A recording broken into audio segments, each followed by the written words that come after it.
10:22 in the morning, June 4, 1942. Three Japanese fleet carriers burning simultaneously in the waters north of Midway Island. It took 5 minutes, not 5 hours, not 5 days. 5 minutes of American dive bombers arriving from altitude, and the entire strategic balance of the Pacific War shifted in a direction it would never shift back. The Akagi, the Kaga, the Soryu, 3 ships, 3 years to build, 5 minutes to make them irrelevant. This is the story of what happened in those 5 minutes. Why those specific 5 minutes mattered more than any other 5 minutes of the Pacific War, and why Japan never recovered from losing 3 carriers before lunch on a Thursday in June.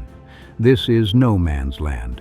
Hit subscribe and turn on notifications. New documentaries drop every single week. To understand why losing 3 fleet carriers in 5 minutes ended Japan's ability to win the Pacific War, you have to understand what those 3 carriers actually represented in terms of the Imperial Japanese Navy's total capacity and the timeline it would have needed to replace them. Japan entered the Pacific War with 10 fleet and light carriers. The 6 fleet carriers of the First Air Fleet, the Akagi, the Kaga, the Soryu, the Hiryu, the Shokaku, and the Zuikaku, were the offensive core of the most powerful carrier force in the world in December of 1941. These were not simply ships. They were the accumulated product of a decade of Japanese naval aviation development, the physical infrastructure that sustained the trained pilot corps that had been developed through years of combat in China and refinement in peacetime operations. Each carrier represented not just its own construction cost and timeline,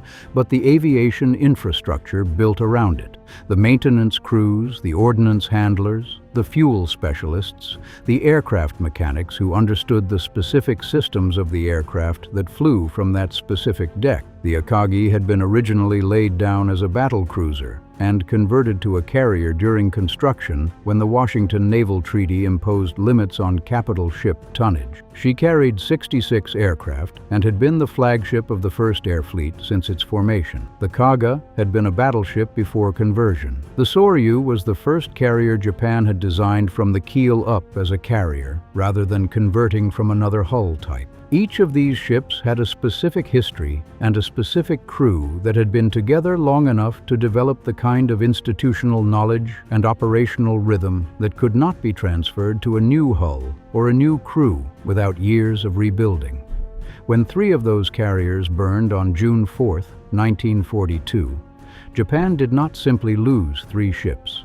It lost the deck space, the aviation support infrastructure, and the operational tempo that 3 fleet carriers provided. More critically, it lost the irreplaceable experienced pilots who died with their aircraft in the water around those burning ships, or who had no deck to land on when the ships went under. Japan could build new carriers. It could not train replacement pilots at the rate the battle had consumed them.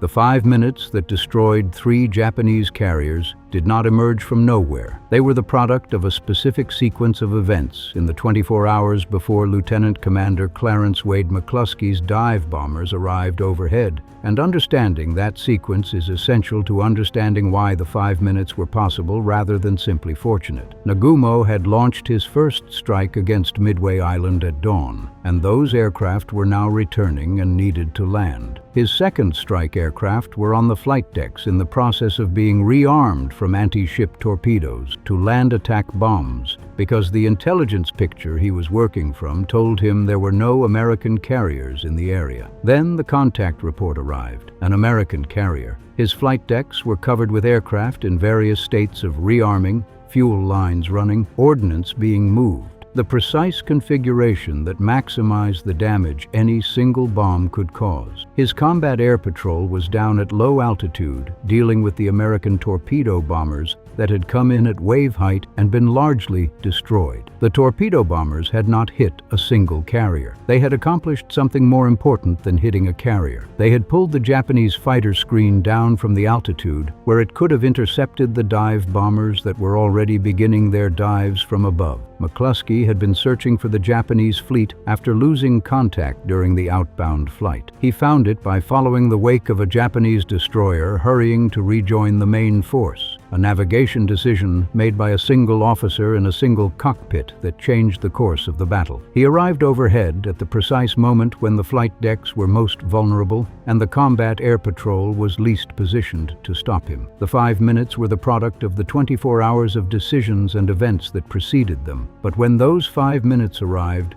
they were absolute in a way that no subsequent action could reverse. McCluskey's Enterprise Dive Bomber Group and Lieutenant Commander Maxwell Leslie's Yorktown Dive Bomber Group arrived over the Japanese carrier force within seconds of each other from slightly different compass bearings, a coordination that neither group had explicitly planned, but that the geometry of their separate approach routes had produced. The Akagi, Nagumo's flagship, was the first carrier hit. 2 bombs struck her flight deck in close succession and detonated among the armed and fueled aircraft that had been waiting to launch the organized strike that Nagumo had decided to delay. The secondary explosions from the aircraft ordnance and fuel were not simply large.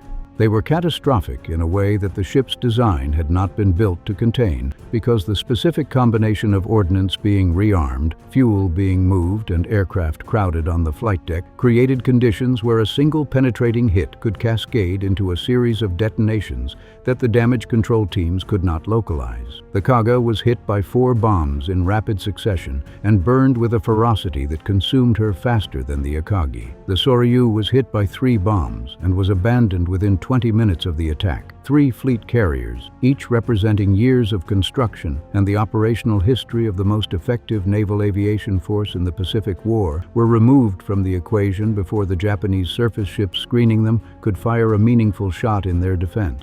The dive bombers that hit them had descended from altitude largely unopposed because the torpedo bombers they had followed into the battle had drawn the combat air patrol down to wave height. The men in those torpedo bombers, most of whom did not survive the attack, had not hit a single Japanese ship. What they had done was create the conditions under which the ships got hit. The 4th Japanese fleet carrier present at Midway, the Hiryu, survived the initial American dive bomber attack because she was positioned far enough from the other 3 carriers that when McCluskey and Leslie arrived overhead, the geometry of the attack did not include her in the first wave. The Hiryu's air group launched retaliatory strikes against the American carriers and found the Yorktown, hitting her with enough bombs and torpedoes that she was eventually abandoned and later sunk by a Japanese submarine. The Hiryu's ability to strike back was real and costly. The Yorktown's loss was a genuine American setback in a battle that had otherwise gone completely in America's favor. But the Hiryu was found by American dive bombers later in the afternoon of June 4th and was hit and burned in the same pattern as her sister ships. She capsized and sank the following morning. Japan had lost 4 fleet carriers in a single day. The Americans had lost 1.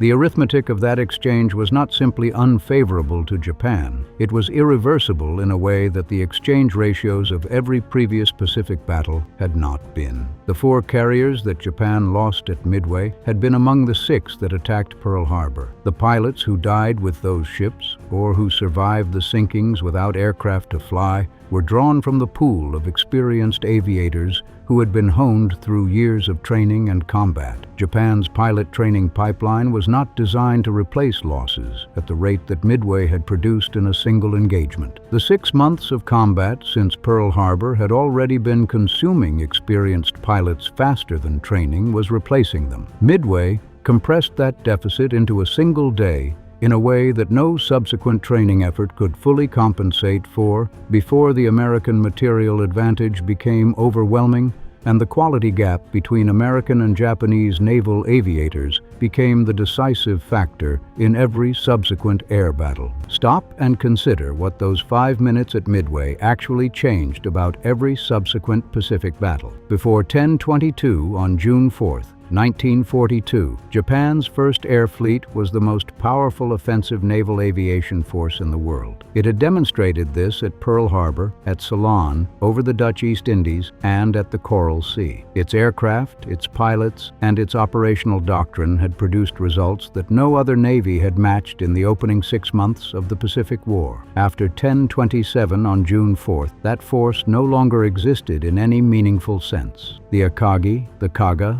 and the Soryu were on their way to the bottom. The Hiryu would join them before the next morning. The trained pilots who had made those ships effective were dead or stranded. The operational tempo that 6 fleet carriers had sustained, the ability to project air power simultaneously across multiple objectives at great distances, was gone. Every subsequent American amphibious operation in the Pacific took place in a strategic environment that those 5 minutes had created. Guadalcanal was possible because Japan could not project carrier air power to contest the landing the way it could have in May of 1942. The island-hopping campaign was possible because Japan was never again able to assemble a carrier force capable of meeting American carriers on equal terms until the Philippine Sea in June of 1944, by which time the American carriers outnumbered the reconstituted Japanese force by margins that made the outcome predictable before the first aircraft launched. 5 minutes, 3 carriers. Everything that followed was downstream of those 5 minutes in ways that the participants on both sides could not have fully articulated at the time, but that every subsequent engagement made clearer. The question of why Japan could not replace the carriers and pilots lost at Midway is not a simple question of industrial capacity, though industrial capacity was part of the answer. The deeper answer involves the specific nature of what Japan had built before the war